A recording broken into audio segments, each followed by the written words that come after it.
আসসালামু আলাইকুম, সবাই ভালো আছেন? আমিও ভালো আছি। সাথী নুনবাড়ির থেকে বলতেছি। এই দেখেন অনেক সুন্দর একটা ফিরনি রান্না করে ফেলছি মেয়ের জন্য। মেয়ের জন্মদিন ছিল, তার মধ্যে 2 লিটার দুধ নিয়েছি। 2 লিটার দুধের জাল দিয়ে 1 লিটার করার পরে তারপর আপনার পোলাও চালটা আমি কতক্ষণ ভিজায় রাখছিলাম, সেই পোলাও চালটা হাতে গুঁড়া কইরা তারপরে দিতেছি। আপনারা কিভাবে দেন জানি না, কেউ চালটা সিদ্ধ করে ডাল কুটনিটা ঘোটা দিয়ে তারপরে আপনি দুধটা দেয়, কেউ দুধের সাথে চাল দেয়। তা আমি চালটা করি কি 15 মিনিট আগে ভিজায় রাখি। ওই চালটা দিলে ওইভাবে দিলে সুন্দর হয়, আর ফিরনির মতন অরিজিনাল যে ফিরনিটা খান একটা সেই রকম হয়।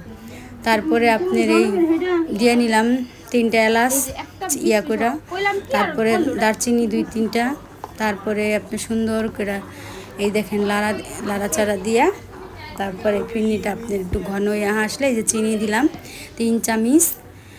3 চামচ চিনি দিলাম। যে যতটুকু মিষ্টি খান আপনারা পরিমাণ মতো অতটুকু মিষ্টি দিন।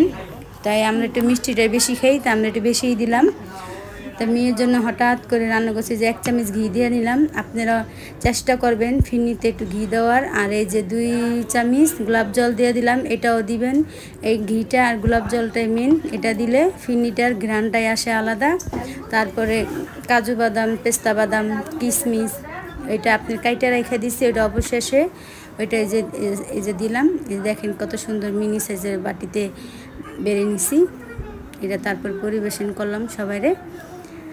সবাই ভালো থেকেন, আমার জন্য দোয়া করেন, সাবস্ক্রাইব করেন।